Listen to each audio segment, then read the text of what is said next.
Hola comunidad, me llamo Bárbara Méndez, tengo 42 años y nací en una pequeña villa costera llamada San Pedro de Troncones, en la costa de Guerrero.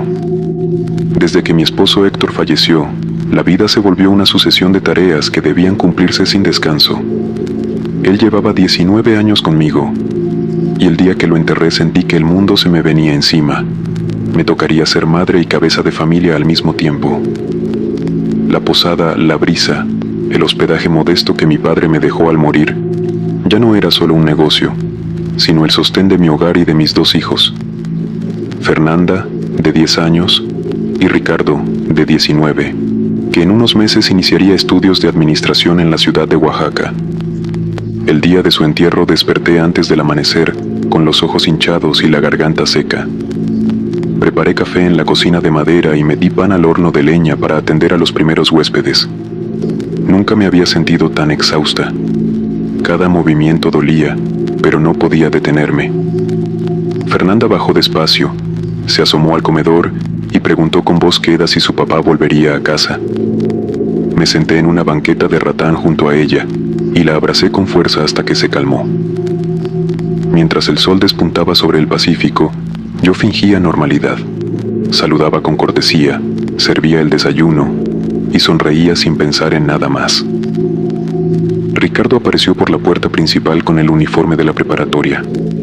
Lo vi quedarse quieto, con las maletas de la universidad apenas apoyadas en el suelo. En sus 19 años siempre había sido serio, responsable, el orgullo de la escuela y el amparo de su hermana. Esa mañana, sin que yo preguntara, acomodó unas sillas en la terraza, recogió las tazas y me dijo que podía contar con él. Esa promesa silenciosa me dio un alivio momentáneo, aunque sabía que no bastaría. Los días siguientes fueron un torbellino, papeleo del seguro, visitas de vecinos que dejaban flores y palabras vacías de consuelo, los huéspedes que llegaban y tenían que ser atendidos como si nunca pasara nada. Yo mantenía la voz firme al decir buenos días y cómo están, pero por dentro parecía un cascarón vacío. Entre huéspedes que elogiaban el pan de elote o pedían sábanas extra, yo apenas recordaba respirar. Al tercer día, el cansancio me venció. Sentí un mareo y tuve que apoyarme en la encimera. Fernanda, que apenas veía mis ojos enrojecidos, me rodeó con sus brazos y me rogó que descansara. «Mamá, no tienes que hacerlo todo sola», dijo temblando. Le sonreí en silencio y volví al trabajo, porque sabía que, si cedía un momento, el negocio se me iría de las manos. Semanas después, Ricardo me llamó desde Oaxaca confirmando su ingreso a la universidad. Su alegría fue como un golpe de aire fresco. Abrí los brazos y casi lloré. Fernanda rebosaba emoción. Saltaba en el recibidor sin entender del todo la magnitud de un futuro tan lejos de casa. Aquel día me sentí por primera vez orgullosa de lo que heredé de mi padre. La fortaleza para seguir adelante. Pero la calma no duró. A los pocos meses Ricardo llegó con una nueva compañera de clases, Verónica. Ella visitó la posada un sábado de sol. Llegó con una maleta pequeña y los ojos brillantes de quien cree haber encontrado su lugar en el mundo. Me saludó con un apretón de manos y una cortesía que en principio me agradó. Se ofreció a ayudarme en la cocina, preguntó detalles de cada platillo, y cuando la mesa quedó servida, se sentó junto a Fernanda a jugar cartas sin que yo lo pidiera. Era la primera vez en meses que escuchaba reír a mi hija de verdad. Verónica había traído un soplo de normalidad. Durante algunas semanas pensaba que esa nueva familia me permitiría respirar. Verónica se interesaba por la posada, proponía ideas para un sitio web o fotos profesionales. Ricardo reía con ella, planeaban un negocio conjunto, hablaban de modernizar La Brisa. Yo aceptaba cada sugerencia, sintiéndome valorada y agradecida. De pronto el espacio que había sido mi carga se sentía compartido. Pero todo cambió el día en que, mientras fregaba los platos, escuché la voz de Ricardo diciéndole: ¿No crees justo que me quede con una parte de las ganancias? Tú sabes que esto es de la familia. Me giré con cautela y vi a Verónica junto a él, los rostros tensos, el ambiente helado. Un reclamo de justicia que en sus labios sonaba a amenaza. La confianza se rompió en un instante. Esa mujer extranjera a mis padecimientos hablaba de reparto de beneficios como si yo fuera la intrusa. Esa noche, la posada cobró vida propia. Luces parpadeaban en el pasillo, puertas que se atoraban sin explicación y el murmullo de huéspedes contrariados. Una pareja discutió hasta perder el control y uno cayó por las escaleras, con fractura de cráneo. Otro grupo se marchó a medianoche diciendo que el aire olía a podredumbre y horror. El olor a huevo podrido invadió mi casa. Mis ventanas abiertas lo dejaron entrar como un presagio. Me debatía entre limpiar cada mancha y no encontrar nada, como si el mal se afanara en demostrarme su presencia. Mi salud empezó a fallar: fiebre intermitente, mareos, dolor de espalda, fatiga extrema. Olía la fruta que vendía en la playa y la encontraba agria. La comida se echaba a perder antes de tiempo. Me miraba al espejo y apenas reconocía mis ojos hundidos. Fernanda despertaba a medianoche llorando de sueños aterrados. Soñaba con una mujer que la llamaba mi hijita y prometía llevársela. La niña se aferraba a mí. Decía: mamá, ella no me deja dormir. Y yo fingía calma, porque ni yo misma sabía qué creía.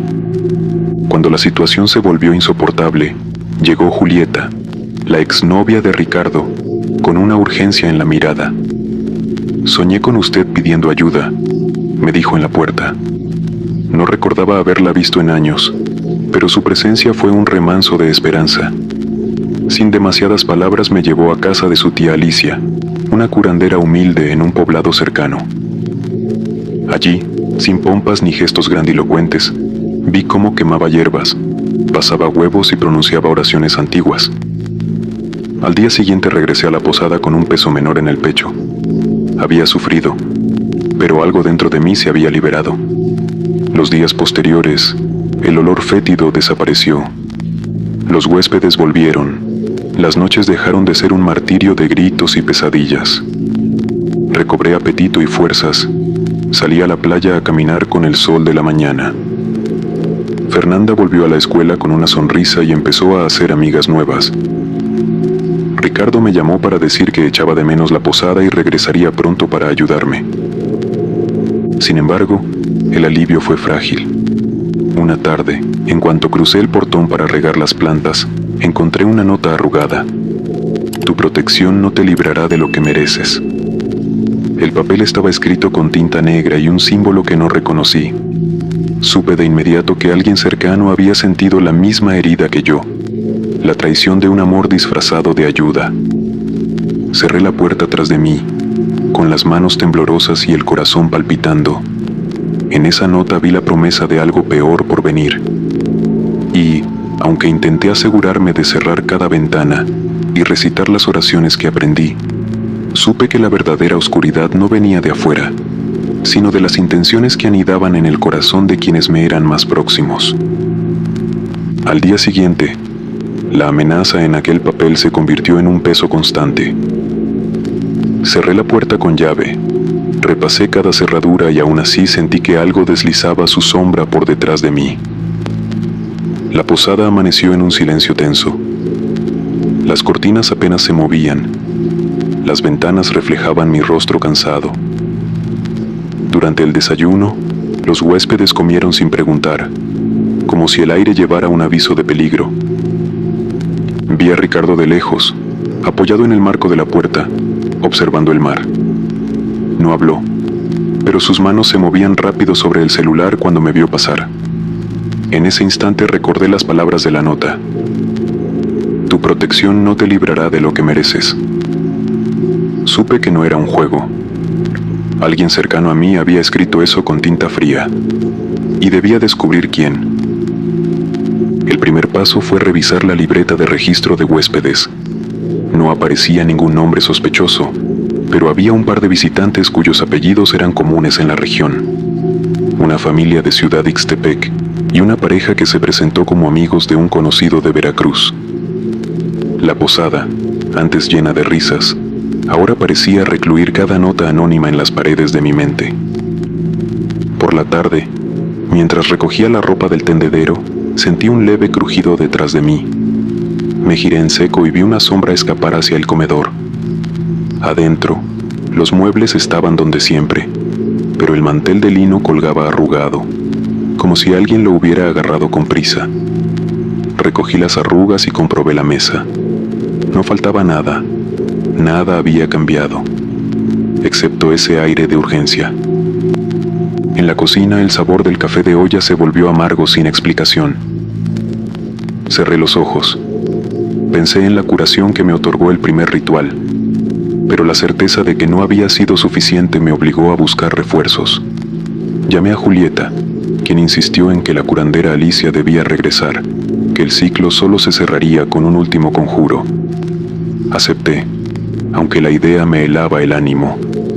Regresar al lugar donde enterré mis miedos era enfrentar de nuevo lo desconocido. Antes de la visita, intenté recapitular. La primera limpia había detenido las crisis de salud.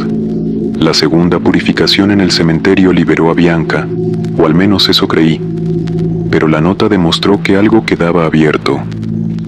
Quizá el conjuro se dio al resentimiento de alguien vivo que buscaba el control de la posada. Pensé en Verónica, en Julieta y en mi propio hijo. Todos tenían acceso, todos podían escribir. No quería dudar de ellos, pero tampoco podía ignorar la posibilidad de que usaran la brujería como arma. Una tarde gris, cuando las nubes encapotaron la playa, encontré las toallas manchadas con un polvo fino de tierra negra. Quien entró a la secadora debió arrastrar ese residuo desde un jardín húmedo. Lo llevé a la cocina, lo espolvoreé en un plato y lo olí. Olía a muerte. En ese instante, la puerta se cerró de golpe sola. El golpe retumbó por toda la casa. Me quedé inmóvil, consciente de que no había viento. La casa se estremecía en un gemido sordo, como si me advirtiera que seguía siendo ajena a mis órdenes. Decidí no esperar más. Esa noche, tras acostar a Fernanda y asegurarme de que dormía, me dirigí de nuevo a la casita de la curandera. Julieta me acompañó, y en el camino el silencio nos quemó más que las ruedas del coche al romper el pavimento. Llegamos antes de la medianoche. La luna apenas asomaba tras unos plátanos viejos.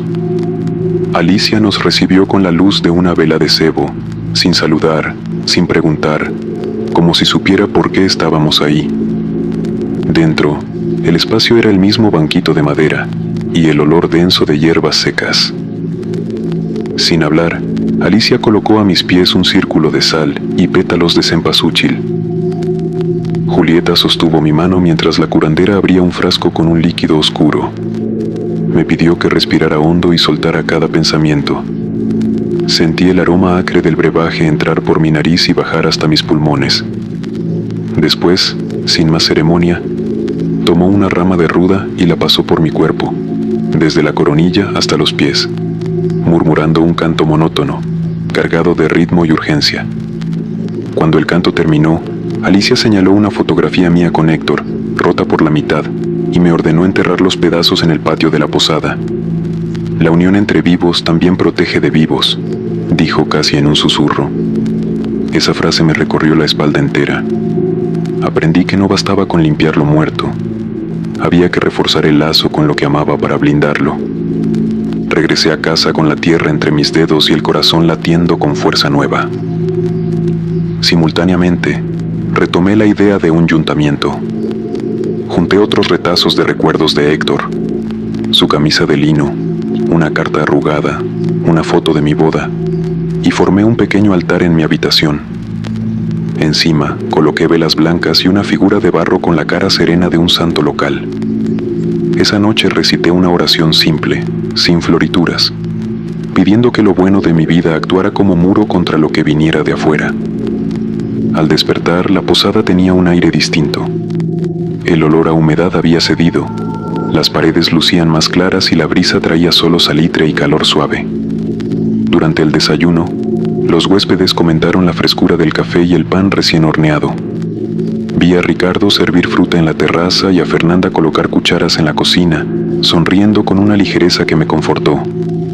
Sin embargo, cuando puse mis pies en el corredor interior, encontré el suelo cubierto de cenizas finas, como si alguien hubiera prendido fuego a un amuleto dentro de la casa. Aquel rastro oscuro marcaba un camino desde la puerta principal hasta el umbral de mi dormitorio. Lo barrí con prontitud y lo recogí en una pala de barro, consciente de que todavía quedaba resistencia desde lo invisible.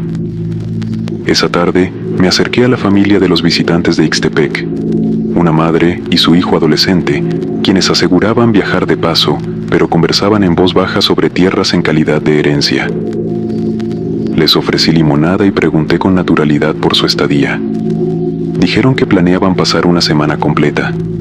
Venían a escribir un libro de memorias familiares. Noté que el joven me miraba con curiosidad, como si ya supiera algo que yo ignoraba. No pregunté más. Al caer la noche, decidí tomar el control. Organicé una limpieza con salvia y copal. Recorrí cada habitación agitando el humo y rezando en voz baja sin dramatismos. Colocaba una pizca de sal en las ventanas y enfrente de cada puerta un vaso de agua limpia. Al terminar, sentí el cansancio acumulado derretirse un poco. Cerré todas las luces y dejé únicamente la lamparilla del recibidor encendida antes de subir a mi cuarto. Esa madrugada desperté estremecida. Alguien había retirado las fotografías de Héctor del altar y las había dejado en el suelo, dispersas como hojas muertas. Me arrodillé, recogí los pedazos y sentí las manos temblarme. Todo mi esfuerzo por blindar el refugio parecía desvanecerse frente a una presencia que sabía torcer mis protecciones. Sin dudar, bajé las escaleras y encontré el pasillo vacío, pero una tenue corriente de aire frío me heló el rostro. Caminé hacia la puerta principal y la abrí. Afuera, bajo el foco del farol, yacía un romero marchito y una nueva nota en tinta roja.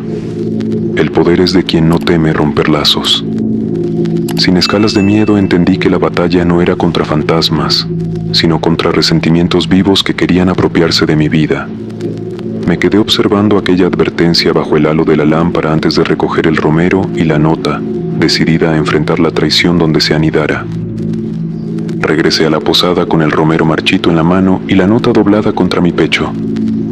Cerré la puerta tras de mí y me detuve un instante en el vestíbulo, viendo el pasillo a media luz. La casa parecía respirar con un susurro lejano, como si absorbiera mi determinación. Dejé el romero sobre el mostrador y extendí la nota para desgajarla en tiras, guardando cada pedazo en un saquito de tela negra. Lo colgué en la viga principal, junto a la lámpara de hierro forjado, como un aviso silencioso de que no me dejaría amedrentar. Esa noche, tras darles las buenas noches a mis hijos, revisé una vez más cada ventana. Apliqué un plomo de barro en cada cerradura y esparcí sal gruesa en el umbral.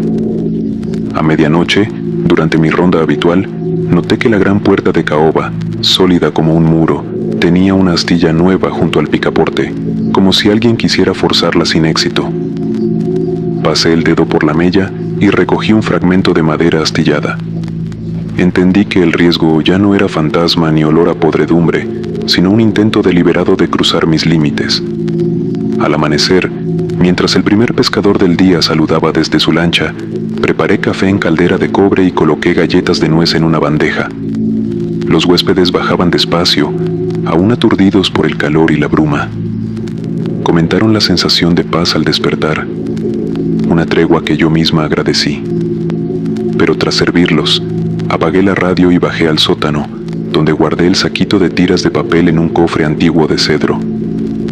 Lo cerré con llave, consciente de que el verdadero conflicto no se resolvería con rituales menores, sino enfrentando al que me reclamaba su parte. Busqué a Miguel en su cuarto. Lo encontré revisando unas fotos en la laptop. Le pedí que me acompañara al despacho para hablar. Entramos sin sentarnos. Le mostré la foto rota de Héctor, la nota y los fragmentos de astilla. Él me escuchó en silencio, apretando los puños, con los ojos iguales a los míos cuando temen perder algo valioso. No pronunció palabra, pero vi cómo su mandíbula se tensaba. Entendí que mi hijo sentía la culpa de no haberme protegido antes, y quizá la tentación de creer que todo esto era mi cruzada sola. Pasamos la mañana en un mutuo acuerdo. Él revisaría el inventario de la posada y yo reforzaría la parte espiritual. Mientras él contaba colchones y sábanas, yo fui a la bodega a buscar cuerdas de fibras naturales y velas de cera pura. Encendí 4 en los rincones de la sala de estar. Dejé un vaso con agua y 3 granos de maíz junto a cada una, según las indicaciones de Alicia. La mezcla de humo de copal y el dulce aroma del maíz tostado levantó una cortina densa alrededor de las vigas, como protegiendo el espacio de intrusos. Al mediodía percibí un silencio raro. Ningún coche en el patio, ni risas, ni olas lejanas. Salí a la terraza y vi las hojas sin moverse, a pesar de la brisa costera. Llamé a Verónica, que jugaba en la hamaca con sus muñecas, y le pedí que me ayudara a preparar la comida. Mientras cortaba el pescado fresco, noté que la tabla tenía surcos nuevos, como si alguien afilara un cuchillo contra ella sin permiso. El nudo en el estómago me recordó que quien quisiera quedarse con mi casa había probado cada rincón. Por la tarde revisé la libreta de registro. No apareció nada nuevo, pero recordé a la familia de Ciudad Ixtepec que pasó 3 noches, y al joven de Veracruz cuya mirada al despedirse fue demasiado fija. Decidí no acusar a nadie sin pruebas. En cambio, invoqué el uso de vigilancia discreta. Coloqué velas rojas en la entrada y cámaras improvisadas, un viejo celular y una lámpara solar en el corredor. Con testigos visuales y luz de fuego confiaba en atrapar al responsable si se atrevía a entrar de nuevo. Esa misma noche, a las 2:30, el teléfono me despertó. Era Alicia. Es hoy o nunca, trae la cal y la herradura. Bajé descalza, cogí la bolsa de cal y una herradura de hierro forjado que conservaba desde la inauguración de la posada. Subí al desván donde guardaba utensilios viejos y tracé un gran círculo con la cal, dejando la herradura invertida en el centro. Luego arrojé ramas de romero seco y prendí velas alrededor. Me senté en cuclillas dentro del círculo, con Miguel a mi lado, y esperé. El leve temblor que recorrió las vigas hizo que las velas parpadearan. Un golpe sordo resonó en el techo, como si alguien caminara sobre tejas. Sostuve a Miguel de la mano y recité, sin pausa, la oración simple que aprendí. No había florituras, solo nombrar al amor de mi familia como escudo. Sentí el calor de las velas intensificarse, el humo bailar con más agitación, y luego un viento helado cruzó la estancia, apagando las velas una a una. El cuarto quedó a oscuras, ileso por el círculo de cal. En el silencio total, escuché un crujido detrás de mí. Volteé y distinguí una figura que rozó el borde del círculo, alta, difusa, con un olor a metal oxidado. Miguel apretó mi mano. Di un paso adelante, alargué la voz y afirmé: aquí termina lo que sean tus intenciones. Devuélveme lo que es mío o vete de una vez.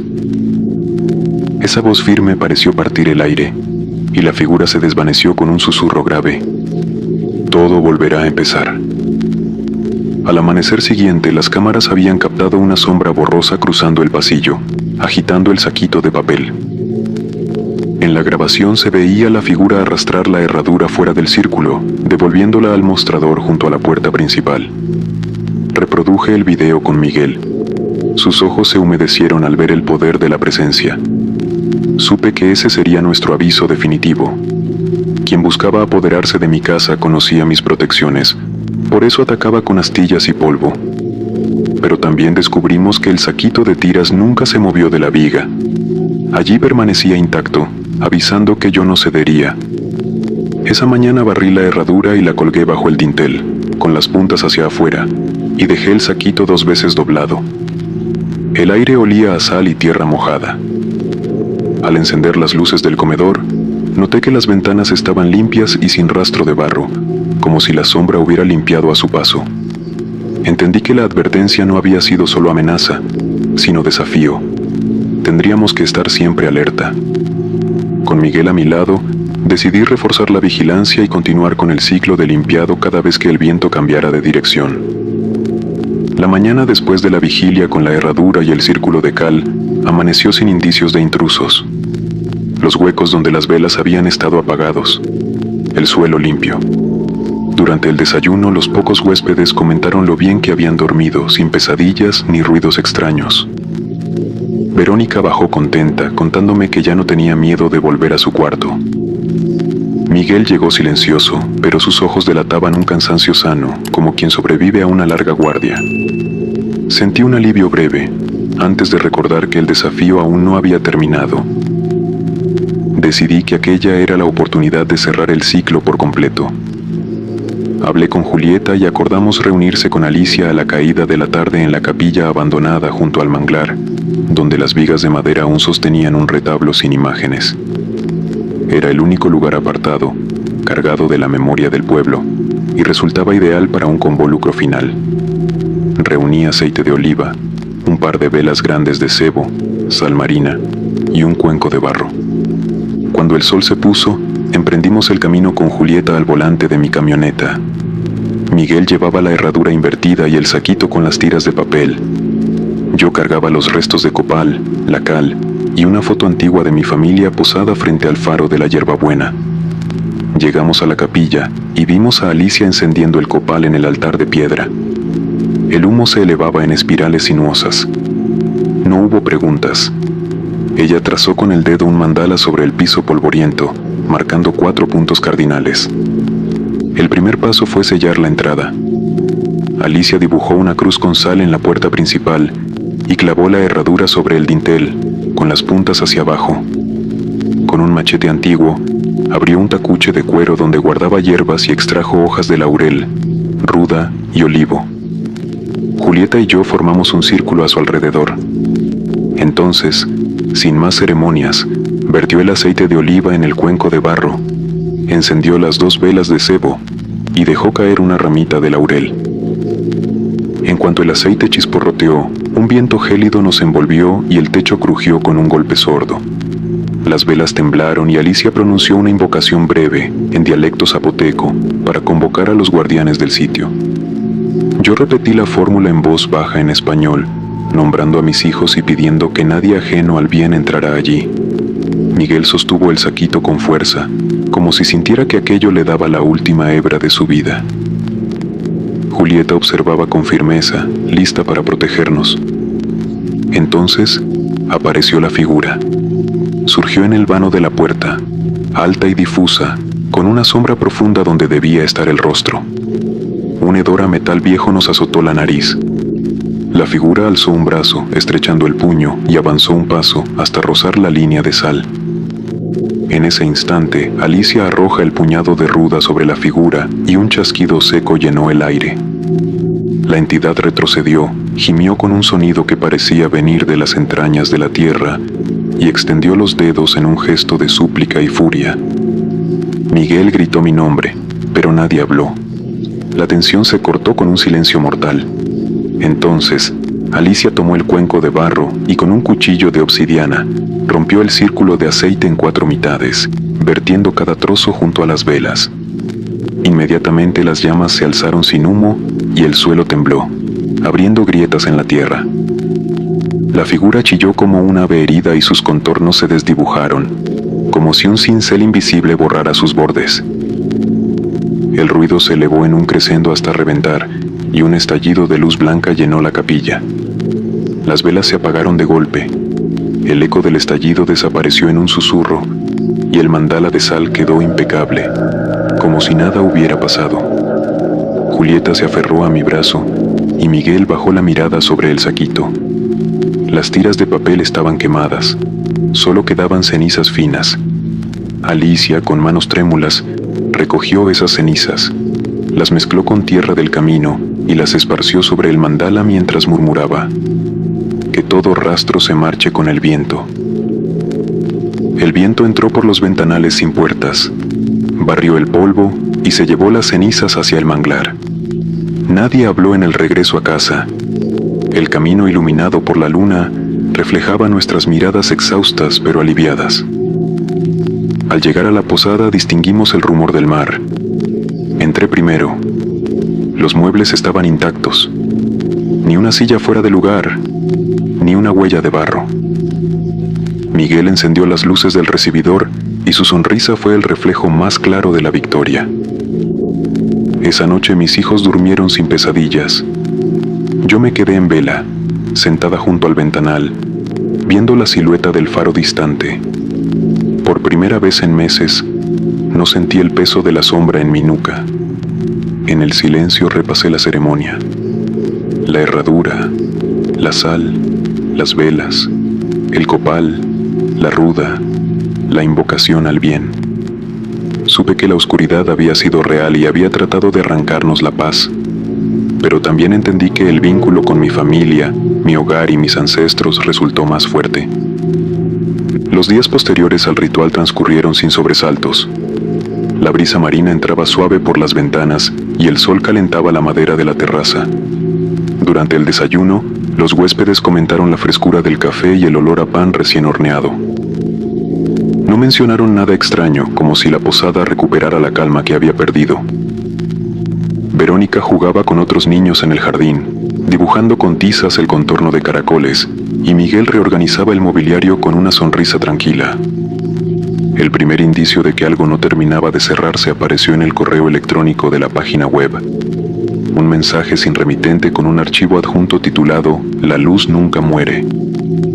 Lo descargué con cuidado y encontré una única imagen. La portada de la vieja capilla junto al manglar, tomada de noche, con un destello en la esquina superior derecha que parecía la sombra de alguien observando. No había texto, pero la sensación de vigilancia volvió a erizarme la piel. Esa misma tarde decidí revisar las cámaras improvisadas del pasillo. Reproduje las grabaciones de los últimos 3 días y no vi nada fuera de lo normal, salvo un segundo de distorsión en la tarde del tercer día. Una figura borrosa que cruzó el encuadre con la cabeza cubierta por un velo negro. Detuve el video y capturé el fotograma. La silueta aparecía junto al ventanal del comedor, como si observara el interior. Dejé el archivo en mi escritorio y llamé a Miguel para mostrarle la imagen. Él la vio sin hablar. Guardó silencio unos segundos y pidió que guardáramos las cámaras para evitar más incursiones. Al caer la noche, la posada volvió a quedarse en completo silencio tras la cena. Coloqué un vaso de agua y un ramo de ruda en el recibidor, tal como Alicia enseñó, y subí a mi cuarto. Antes de apagar la luz, miré el pequeño altar familiar. La foto de Julián, un rosario de madera, la herradura invertida que habíamos usado en el ritual. Toqué cada objeto en señal de gratitud y cerré los ojos un instante. A medianoche desperté sobresaltada por un sonido seco. Alguien susurró «No basta», junto a la puerta corrediza del balcón. Me incorporé de golpe. Percibí que las mosquiteras se movían sin brisa. Me asomé sin prender la luz. Sobre la terraza, el reflejo de la luna iluminaba una figura femenina, con el rostro oculto bajo un velo rasgado. No dijo nada más. Se quedó inmóvil, sin pisar la madera. Durante un minuto, el silencio fue más pesado que antes. Luego la figura alzó una mano y deslizó una flor marchita sobre el pasamanos antes de desvanecerse en la penumbra. Al amanecer encontré la flor en el suelo. Una dalia gris, pétalos secos que crujían al tocarlos. Recogí la flor y sentí un aleteo de antiguos miedos. Aquel gesto no era un ataque, sino un recordatorio. La presencia había aceptado mi desafío y, al mismo tiempo, revelaba que no desaparecería del todo. Guardé la dalia junto a las cenizas del saquito en el cofre de cedro y cerré la tapa con llave. Los días siguientes fueron de trabajo intenso. Remodelé la pared del comedor con un mural de agua y fuego, ayudada por artesanos locales. Verónica abrió de nuevo su banco de semillas en la huerta, y Miguel gestionó reservas para la temporada alta. Cada rincón de la posada reflejaba la unión de mi familia y la comunidad. El rumor del mar, el canto de las aves y el crujido de la madera bajo mis pies eran ahora la banda sonora de nuestra resistencia. Esa noche, me senté en la hamaca frente al jardín y recordé cada paso del camino, el entierro de Julián, las pesadillas, la traición, el ritual en la capilla, la figura alada de la mujer velada. Supe entonces que había triunfado. El mal desistió de expulsarnos, pero no desapareció del todo. Comprendí que vivir en la posada implicaría mantener viva la memoria, el cuidado y la vigilancia, sosteniendo el hogar con actos de amor y protección cada día.